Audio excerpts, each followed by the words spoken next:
안녕하세요. 세정입니다. 제가 오늘은 카르마와 운명에 대해서 이야기를 해보겠습니다. 제가 20대일 때는 취미로 사주 공부를 했었고요. 그때는 운명이 어느 정도 많이 정해져 있다고 생각을 했었어요. 사주, 풍수, 관상 이런 거 공부하는 사람들의 특징인데요. 이렇게 하면 운세가 좋아질 거야. 이런 비방을 쓰면 좋아질 거야. 그런 것을 많이 공부하려고 노력을 했었던 거예요. 지금에 와서 생각해보면 제가 생각했던 그런 공부들이 전혀 의미가 없는 것은 아니지만 한편으로 좀 안타깝다는 생각이 드는 거예요. 내가 언제 운세가 좋아질까 이거 공부하고 따지느라고 책상 앞에서 골몰할 시간에 그 시간에 좀 더 생산적인 일, 의미 있는 일을 했더라면 더 좋지 않았을까 그런 생각이 드는 거예요. 제가 나름의 잡기술을 많이 익혔어요. 주역도 공부하고 사주도 공부하고 그러다 보니까 제 눈앞에서 어떤 일이 발생하면 나에게 지금 어떤 일이 벌어지겠구나 하는 징조 해석을 바로바로 할 수가 있어요. 길을 걸어가는데 바람이 불어서 내 모자가 벗겨져서 날아갔다. 그런 것을 보고도 오늘 또 누군가를 만날 것이구나. 이런 것을 제가 알게 돼요. 제가 저의 삶에서 징조 해석은 어느 정도 할 수 있게 된 것이에요. 꿈의 해석도 어느 정도 가능하거든요. 그런데 문제는 뭐냐면 나의 운명 자체는 바꿀 수가 없다는 것이었어요. 징조라든지 꿈이라든지 그런 것은 바꿀 수 있는 게 아니거든요. 이미 상위 차원에서는 다 벌어진 일인 거예요. 이미 다 각본이 짜여져 있고 벌어져 있는 것인데 그것이 이 하위 차원에 창조가 되려면 시간이 약간 걸리는 거예요. 꿈에서 어떤 일이 벌어질 것을 알았다고 하더라도 그날 그 일이 발생하는 것을 막을 수가 없어요. 꿈을 꾸었다는 것은 이미 그날 그 일이 이미 발생을 했다는 거예요. 여러분이 인터스텔라라는 영화를 보시면 아시겠지만 어떤 행성이 있는데 거기서는 이 우주 공간하고 시간이 다르게 가잖아요. 그 행성에서 단 몇 분이 지났는데 실제로는 몇 년이 흘러간 것이잖아요. 그런 것처럼 이 3차원 시공간하고 더 상위 차원하고는 그 시간의 갭이 있어요. 거기서는 이미 벌어지기로 해서 다 벌어진 일인데 그것을 우리가 느끼는 것은 조금 시간이 지나야지 현실에 드러나는 것이에요. 그것이 또 차원이 여러 차원이 있겠죠.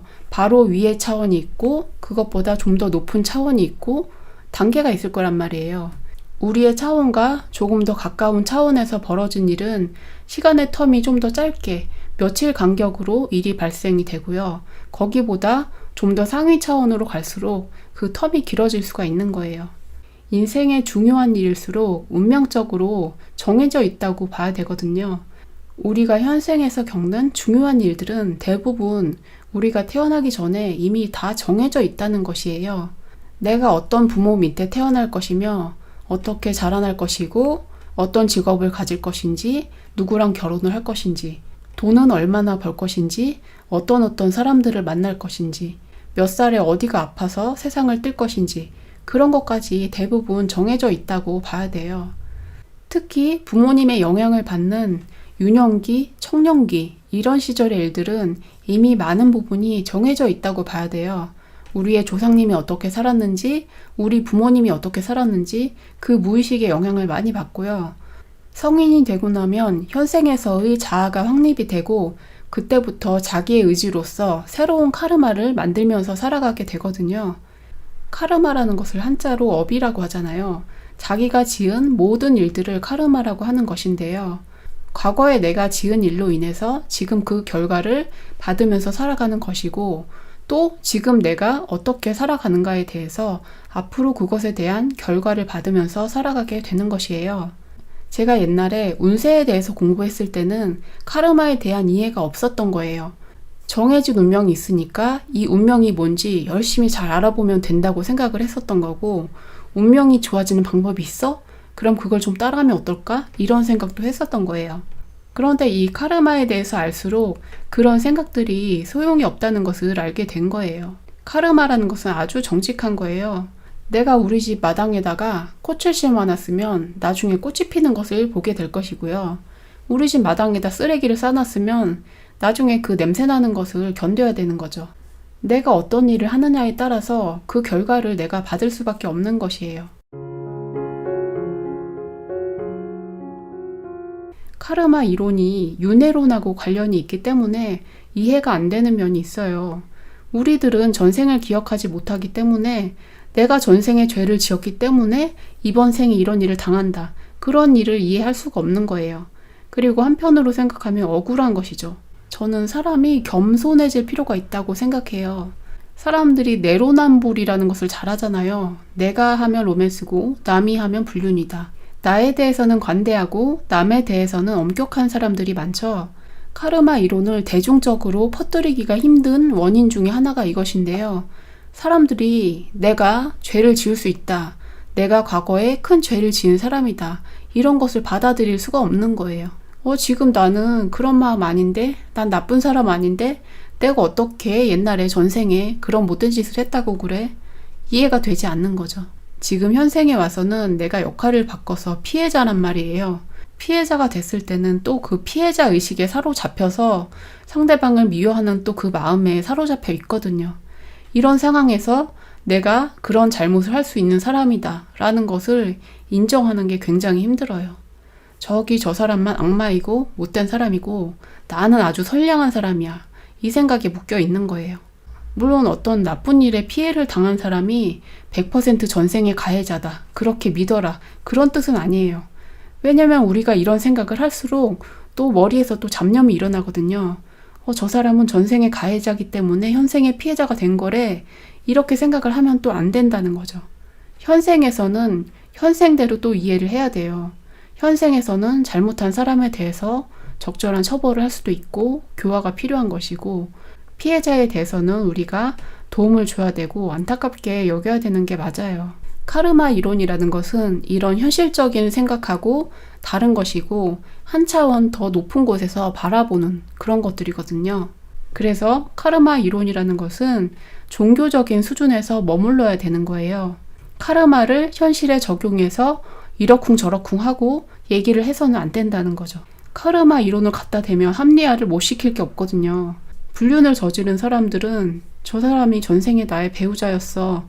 이렇게 말하면 그게 커버가 되잖아요. 그런데 이 현실의 도덕과 법규 안에서는 그런 것들이 의미가 없는 거죠. 현실은 또 현실이니까 현실 안에서 우리가 공부를 해 나가야 되는 거예요. 우리가 운명이라는 것을 하나의 거대한 흐름이라고 본다면 그 세부적인 스펙트럼을 다 자세히 본다면 그것은 다 카르마의 실이 짜여져 있는 거예요. 다 원인과 결과로 다 얽혀 있는 거예요. 정해진 하나의 운명이 있고 내가 그것을 절대 건드릴 수 없다. 이런 게 아니라는 거죠. 이 운명이라는 것은 내가 만드는 거예요. 전생에 수천 년 전이든 언제든지 내가 만들어서 그것을 겪게 되는 것이고 그리고 지금 나의 생각, 행동, 말 이런 것들이 앞으로의 나의 인생과 후생에까지 영향을 주게 되는 것입니다. 운명이라는 게 저기 하늘에 있는 염라대왕이나 누가 그걸 갖다가 관리를 하는 게 아니에요. 운명이라는 것은 결국에 내가 만드는 거죠. 지금 바로 이 순간에 내가 내 운명을 만들고 있는 거예요. 과거에 지은 일의 결과로서 내가 이 순간에 좋은 일을 겪을 수도 있고 좋지 않은 일을 겪을 수도 있는데요. 거기에 대해서 내가 어떤 자세로서 살아가느냐, 그것이 또 나의 앞으로의 인생을 만들어 나간다는 뜻입니다. 제가 과거에 운세에 대해서 공부를 하면서 했던 생각이 어디서 틀렸는지를 제가 본 거예요. 운명이라는 것이 정해져 있고 나는 이 운명에 대해서 열심히 공부만 하면 된다. 이렇게 생각했는데 그게 아닌 거죠. 비유하자면 이런 건데요. 우리가 뱃속에 아기가 있을 때 초음파 사진을 찍잖아요. 입체 초음파 사진을 찍어서 보면서 와, 우리 아기 예쁘다, 귀엽게 생겼다 이렇게 보고 좋아해요. 그런데 아기가 태어났는데 아기가 옆에 있는데도 우리가 초음파 사진을 보고서 와, 우리 아기 예쁘다 이러고 보고 있나요? 그러면 정말 웃기겠죠. 우리가 그런 행동을 하고 있다는 거예요. 내 옆에 정말 실제적이고 생생한 것이 있는데 그것을 놔두고서 저기 가서 정해진 어떤 무언가를 찾고 있다는 거예요. 나의 운명이라는 것이 정해진 운세에 다 들어있다. 그것만 잘 해석하면 될 것이다. 이렇게 믿고 있다는 것인데 그것은 바로 뱃속의 태아 사진을 갖다가 보면서 좋아하고 있는 것과 똑같아요. 하지만 그 아기와 같은 생생한 현실이 바로 지금 있거든요. 지금 내가 살아가는 삶 속에서 어떻게 살 것인가, 내가 어떤 행동을 하고 살아가는가, 내가 사람들에게 어떻게 베풀며 살아가는가, 이런 것들이 다 모여서 나의 인생의 경험이 되고 앞으로의 일들을 만들어 나가게 되는 거예요. 사람들이 운명에 대해서 알아보려고 하는 것이 두려움 때문에 그런 것이잖아요. 제가 영성이라든지 카르마라든지 이런 것을 더 알게 되면 될수록 그 두려움이 많이 없어졌어요. 지금 내가 하는 생각, 말, 행동 이런 것들이 다 즉각 카르마가 돼서 돌아오고 나의 현실에 창조되고 있는 것을 직접 생생하게 목격을 하면서 살아가거든요.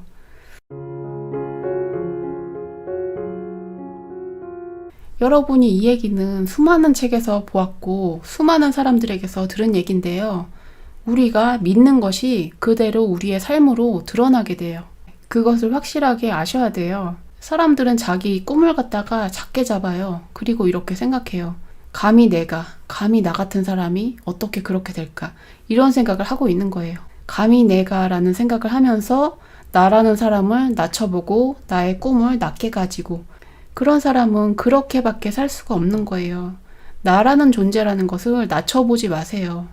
그렇다고 나의 현실과 맞지 않는 꿈을, 허황된 꿈을 꾸라는 것은 아닌데요. 모든 사람이 대통령이 될 수는 없는 거죠. 하지만 자기 자신의 그릇이라는 게 있거든요. 이런 것은 컵이 되려고 만들어져 있고 어떤 그릇은 바가지가 되려고 만들어져 있고 다 용도가 있잖아요. 사람들도 다 용도가 있게 태어난 거예요. 저처럼 이렇게 정신적인 면에서 다른 사람들을 도우려고 할 수도 있고 어떤 사람은 길에 쓰레기를 치워서 남을 위해서 봉사를 할 수 있고 사람들마다 봉사를 하는 분야가 다 다른 거예요. 우리가 운명이 어느 정도 정해져 있다는 것은 인간의 능력이 어느 정도 한계가 있기 때문이에요. 인간이 100m를 10초에는 달릴 수 있지만 5초에 달릴 수는 없잖아요. 이 개구리라든지 짐승의 뇌로서 아무리 생각해도 인간의 복잡한 사고를 따라잡을 수 없기도 해요. 이 신체적인 구조상의 문제도 차이가 많이 있고요. 또 의식에 있어서도 차이가 많이 있어요. 사람들마다 각자 다른 삶의 경험이 있었고 또 영혼 자체를 보더라도 각자 다른 경험을 하면서 살아온 영혼들이기 때문에 생각하는 것, 느끼는 것 이런 게 다를 수밖에 없어요. 우리가 살아가면서 하루에 몇 시간 잘 수 있고 몇 시간 일을 할 수 있고 그 시간 동안 얼마만큼의 일을 할 수 있다. 그것이 대체적으로 정해져 있잖아요. 아무리 날쌘 사람이라도 그 어느 정도 범위 이상을 넘어갈 수가 없다는 거예요. 우리의 유전자, 이렇게 생긴 모습 안에서 할 수 있는 능력치가 정해져 있는 거예요. 그게 오차 범위 내에서 크고 적고 간의 문제는 있지만 인간이 갑자기 신의 경지로 갈 수는 없다는 거예요. 운명이 정해져 있다. 운명을 바꿀 수 있다. 둘 다 말이 되는 얘기인데요. 그게 어느 정도 범위가 있다는 것이에요. 내가 하루에 할 수 있는 일이 아무리 많아봤자 이만큼이잖아요. 그것처럼 나 자신을 성찰하고 바꿀 수 있는 것도 어느 정도 한계가 있다는 거예요. 그것을 인정해야 되는 거예요. 그래서 우리 인간이 겸손할 필요가 있어요. 운명이라는 것에 대해서 겸손할 필요가 있는 거예요. 운명이라는 것을 너무 신봉하면 나 자신의 자유의지를 잘 모르게 되는데요. 실제로 살아가는 것은 내가 살아가는 거예요. 아무리 운명이 있다고 하더라도 살아가는 주체는 나라는 거죠. 내가 살아가고 있다는 것을 잊지 말고 이 경험을 생생하게 살아가면서 나의 삶을 꾸려가야 되는 것입니다. 자기 생에 대한 계획을 어느 정도 하고서 온다고 하잖아요. 그런데 그 기억이 무의식 중에 연하게 남아있어요. 그 기억을 하는 사람들은 데자부를 자주 느끼는 거예요. 갑자기 어떤 사람을 마주쳤는데 이 사람 내가 만나기로 되어 있다라는 것처럼 느껴지는 그런 순간이 있죠. 또는 안 좋은 일을 당했는데도 그 일이 정해진 것처럼 느껴질 때가 있기도 해요. 내가 이미 겪었던 일처럼 보이는 것, 그런 것들이 실제로 내가 계획을 하고 왔다는 거예요. 결국에는 이 운명이라는 것과 나의 자유의지라는 것이 둘이 아니고 하나라는 거예요. 나 자신이 의지를 내면서 살아가지만 나의 삶에서 주어지는 것들을 겸허하게 받아들일 필요가 있는 것입니다. 운명이 정해져 있느냐, 정해져 있지 않느냐, 이것은 이분법적인 생각이고 흑백 논리거든요. 이런 것은 이 3차원 시공간의 논리라고 볼 수 있고요. 이 차원에서 벗어난 시각에서 본다면 그렇지 않다는 거예요. 이 차원 안에서는 나의 생각과 의지로서 살아가는 것이 맞는 것이고요. 하지만 다른 차원에서 내려다 본다면 나의 삶의 지도라는 것이 어느 정도 정해져 있다고 봐야 되는 거예요. 그런 자기 운명에 대해서 뭔가 조작을 하고 마법을 부리려고 해봤자 크게 도움이 안 되는 거예요. 운명이라는 것은 철저하게 카르마에 의해서 이루어지는 것이기 때문에 내가 운명을 바꾸려면 카르마를 바꿔야 되는 거죠. 현재 나 자신을 성찰하고 선업을 쌓고 그렇게 하는 것만이 나의 삶을, 운명을 개선하는 방법입니다. 사람들이 이런 생각 하잖아요. 저기 어디 좋은 데 가서 빌면 소원이 이루어진다더라. 조상의 묘를 좋은 데로 옮기면 부자가 된다더라. 이런 생각들을 믿고 있는 거예요. 그런데 결국에는 그런 것들도 다 인연이 돼야지 가능한 것이고요. 내가 인연이 없으면 이사를 간다든지 묘지를 옮긴다든지 이런 것들도 다 안 되는 것이고요. 내가 좋은 업을 많이 쌓고 살아왔다면 내가 굳이 그런 계운법에 대해서 공부를 많이 하지 않더라도 저절로 그렇게 되는 거예요. 그냥 이사를 갔는데 명당으로 이사를 가게 되고 그냥 묘지를 옮겼는데 또 명당으로 이장이 되는 것이고 운을 바꾸기 위해서 어디 가서 어떤 일을 해야 된다. 그런 것들은 굉장히 부차적인 일이란 것이죠. 어떤 학생이 공부를 하고자 하는 의지가 전혀 없는데 부모가 아무리 좋은 선생님을 붙여주더라도 발전을 많이 못하는 거예요. 반대로 어떤 학생은 열심히 공부를 하려는 의지를 가지고 있다면 누가 도와주지 않더라도 되는 것이고 조금만 도와주더라도 좋은 결과를 낼 수가 있는 거예요. 결국에는 자기가 어떤 마음을 먹고 살아가느냐에 달린 것이지 이런 특수한 술수가 있다, 비방이 있다. 그게 중요한 게 아니라는 거예요. 어떤 분들이 저에게 꿈 해몽에 대해서도 해달라고 하시는데요. 꿈 해몽을 해서 맞을 수도 있는데요. 아까 말씀드렸다시피 꿈의 해석이라든지 징조의 해석이라든지 이런 것은 이미 정해져 있는 일을 해석을 하는 것이에요. 꿈을 해석을 하든지 안 하든지 그 일은 반드시 발생하게 돼 있는 거예요. 우리가 그 일을 어느 정도 해석을 하고 아는 상태에서 당하느냐 그 차이밖에 없는 거예요. 결국에는 당할 일이기 때문에 꿈 해몽 자체에 그렇게 많은 의미를 둘 필요는 없다는 거예요. 그보다는 우리가 꿈 자체를 바꾸는 게 중요하죠. 나의 무의식이 바뀌면 꿈도 바뀌게 되거든요. 그리고 더 나아가서 우리가 의식적으로 살게 되면 순간순간 우리가 창조를 하며 살아갈 수가 있게 돼요. 내가 원하는 대로 매 순간 상념을 창조하고 그 상념이 현실에 드러나게 되는 것이에요. 과거에는 내가 나도 모르는 무의식에 의해서 자동으로 만들어지는 그런 운명에 의해서 살아왔다고 한다면 내가 깨어나고 나의 생각을 컨트롤하게 된 다음에는 내가 나의 삶을 어느 정도 통제하면서 살아갈 수 있다는 것이에요. 나의 운명을 완전히 바꿀 수는 없지만 나의 살아가는 삶 속에서 작게 내가 바라는 것을 창조를 해가면서 통제를 하면서 살아갈 수 있게 됩니다. 우리가 지금까지 과거는 다 지나갔어요. 그걸 갖다가 바꿀 수는 없거든요. 하지만 현재를 바꿀 수는 있죠. 우리가 조절을 할 수 있는 것은 이 현재밖에 없는 것이에요. 이 현재에서 매 순간 어떻게 살아가는가, 그것이 앞으로의 나의 운명이 되는 것입니다. 과거의 운명에 대해서 집중할 것이 아니고 지금 내가 살아가는 이 생생한 현실에 대해서 집중할 때 내가 당당하게 나의 운명의 주인이 되어서 살아나갈 수 있게 되는 것입니다. 우리가 이 삶이라는 바다에서 파도 타기를 하면서 서핑을 하면서 살아가는 것인데요. 과거 혹은 미래에 대해서 생각하기보다는 현재 이 순간에 집중을 하면서 겸허한 마음으로 살아나가는 것이 최선이라고 생각합니다. 운명론에 대해서 저의 이야기가 도움이 되었으면 좋겠습니다. 저는 다음에 뵙겠습니다. 안녕히 계세요.